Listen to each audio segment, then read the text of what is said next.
Selective attention, attention है वो selectively चीज़ों को ले रही है, तो हम मतलब कुछ लिमिटेड चीज़ों पर ही फोकस कर रहे हैं। Selective attention is concerned mainly with the selection of A limited number of stimuli. देखो हम बाहर अगर रोड पर निकल जाए तो पता नहीं कितनी चीज़ों को देखते हैं, बट हम कुछ ही चीज़ों को ही अपने दिमाग में रख पाते हैं, तो ये सिलेक्शन है।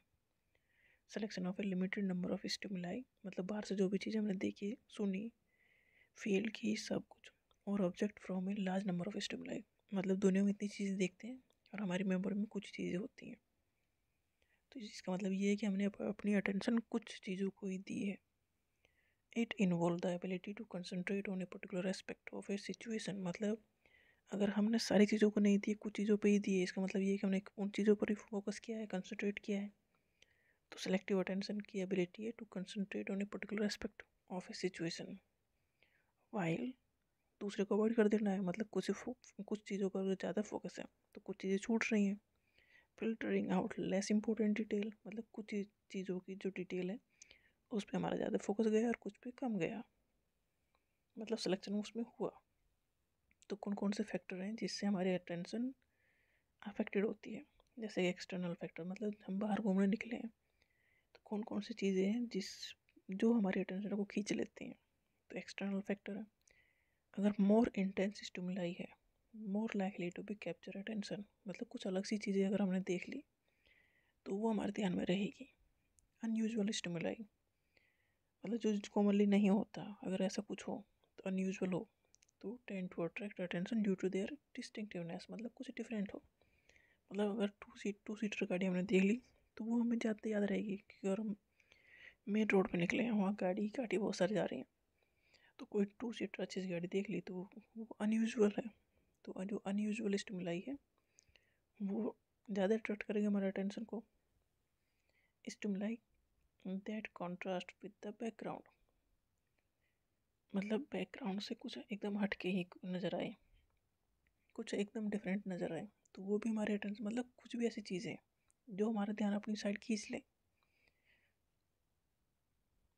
Large object may be more likely to be attended to मतलब बहुत बड़ा ऑब्जेक्ट जैसे कि बड़ा हाथी हमने हमारे हाथ में रोड पे जाते हुए हाथी देख लिया या डबल डेकर बस देख ली, तो मतलब कुछ ऐसी चीज़ें जो साइज से थोड़ा ओवर साइज हो, तो वो चीज़ें भी हमारा ध्यान अपनी साइड खींचेंगी। Moving stimuli of an attract attention more than the static one जो चीज़ें चल रही हैं इन कंपेरिजन टू जो चीज़ें खड़ी हैं और हमारा ध्यान चलने वाली चीज़ों पर ज़्यादा जाएगा। तो कुछ फैक्टर होते हैं जो इन्वायरमेंट क्रिएट कर देता है हमारे अटेंशन लेने के लिए। कुछ फैक्टर हमारे इंटरनल खुद के होते हैं जैसे कि पर्सनल इंटरेस्ट, अगर हमारा इंटरेस्ट गाड़ियों में है तो हमारा ध्यान गाड़ियों पर जाएगा, अगर किसी और चीज़ में है तो उस पर जाएगा। पर्सनल इंटरेस्ट हम रोड पर निकले हैं तो जिस चीज़ में हमारा इंटरेस्ट हो उसी साइड हमारा ध्यान खींच जाएगा। Personal interest can influence what individual choose to focus on मतलब हमारा इंटरेस्ट किस चीज़ पे है हमारा ध्यान वहीं जाएगा। तो इंटरेस्ट हमारा इंटरनल फैक्टर हो गया जिसने हमारी अटेंशन को खींच लिया। इमोशंस जैसे कि स्ट्रेस है can impact the location of attention अगर हम स्ट्रेस में हैं तो सामने आई चीज़ को भी हम नहीं देख पाएंगे। Past experience can guide attention to what relevant information पहले हमारी जो एक्सपीरियंस है अगर वैसा ही कुछ हमें नज़र आता है तो वो हमारी मान लो जो पहले से मेमोरी में फीड है और उसी से रिलेटेड हमने कुछ देख लिया है तो वो वहाँ जाके जुड़ जाएगा, मतलब वो रिलीवेंट हो गया, तो वो भी चीज़ें इफेक्टेड होंगी मतलब वो अच्छे से याद रहेगी। मतलब हम एक एरिया में हम रह रहे हैं तो एक रोड से निकल रहे हैं जा रहे हैं, एक रोड का हमें पता है एक नया रोड हमें पता लगा है तो वो हमें मतलब ऐड ऑन हो गई वो चीज़ें, तो वो अच्छे से याद रहेंगी। Ability to regulate thought and behaviour can affect selective attention हमारे थॉट हमारा बिहेवियर इन सब का भी इफेक्ट पड़ेगा हमारी अटेंशन पर। थ्योरीज ऑफ सेलेक्टिव अटेंशन कौन सी है? पहले फिल्टर थ्योरी, सेकेंड है अटेन्यूएशन थ्योरी और थर्ड है multi mode theory by Johnston. हर एक की अपनी अपनी थ्योरी है। Filter theory of selective attention ये दी थी ब्रॉडबैंड ने। ये थ्योरी कहती है कि जो भी हम चीज़ें बाहर से ले रहे हैं इन मतलब सेंसरी ऑर्गन के थ्रू जा रही हैं तो वो सारी चीज़ें हमारे दिमाग में नहीं जा रही हैं, मतलब प्रोसेस नहीं हो रही हैं, मतलब कुछ चीज़ें ही जा रही हैं तो वो मतलब एक फ़िल्टर का काम कर रही हैं।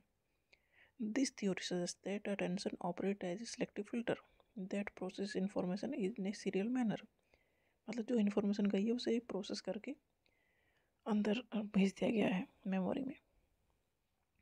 इसमें information from the environment, information कहाँ जाएगी, बाहर से इंटर करते हैं हमारे sensory register without being fully process. मतलब इन्फॉर्मेशन पहले तो अंदर जाएगी, फिर वो प्रोसेसिंग उसके बाद में होगी।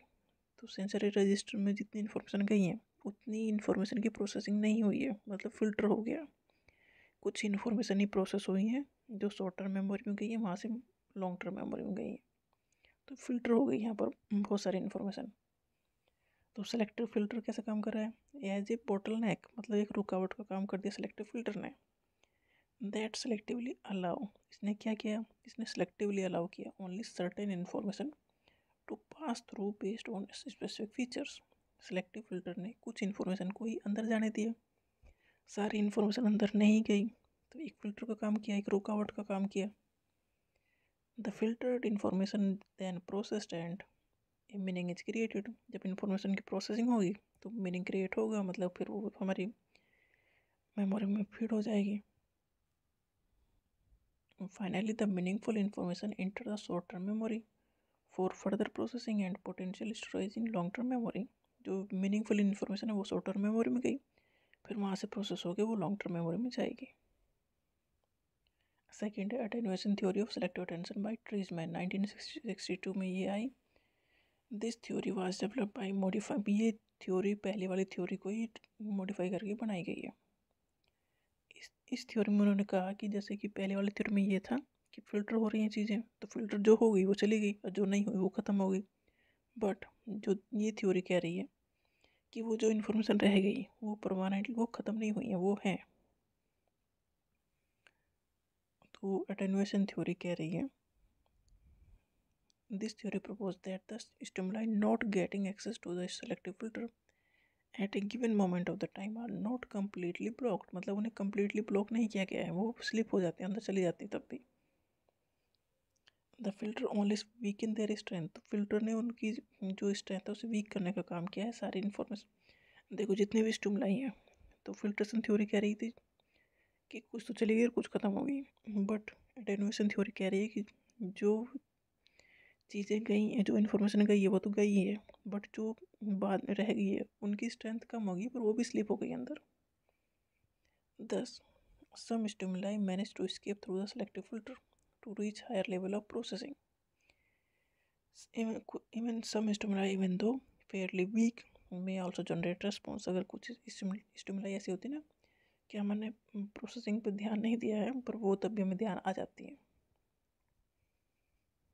They may also generate response occasionally. Occasionally उनका response दिख जाता है। By slip हो गई वो थ्रू द सेलेक्टिव फिल्टर के थ्रू वो आ गई हैं, बट उनकी स्ट्रेंथ कम है।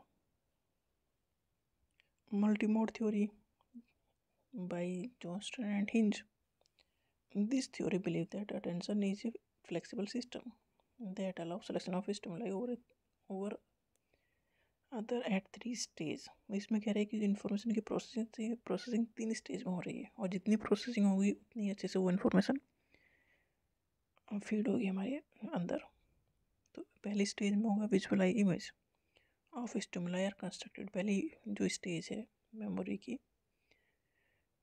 या मेमोरी बनाने की इन्फॉर्मेशन के प्रोसेसिंग की, according to this theory multimode theory, इसमें एक विजुअल इमेज बनती है किसी भी चीज़, जैसे कुत्ता है, बिल्ली, कोई भी है, तो विजुअल इमेज बनती है पहली स्टेज में।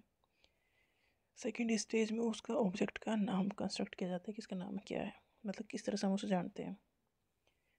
एट स्टेज 3 तो sensory and semantic representation enter the consciousness. जब ये तीनों मिल जाती है तब वो कॉन्शियसनेस में इंटर कर जाती है कि हम उसे पहचानते जानते हैं। ये जो मल्टी मोड थ्योरी है ये सजेस्ट करती है कि इसमें प्रोसेसिंग जितनी ज़्यादा बार होगी उतनी अच्छे से वो हमारी मेमोरी में फीड होगी चीज़ें। तो ये थी multi mode theory of selective attention.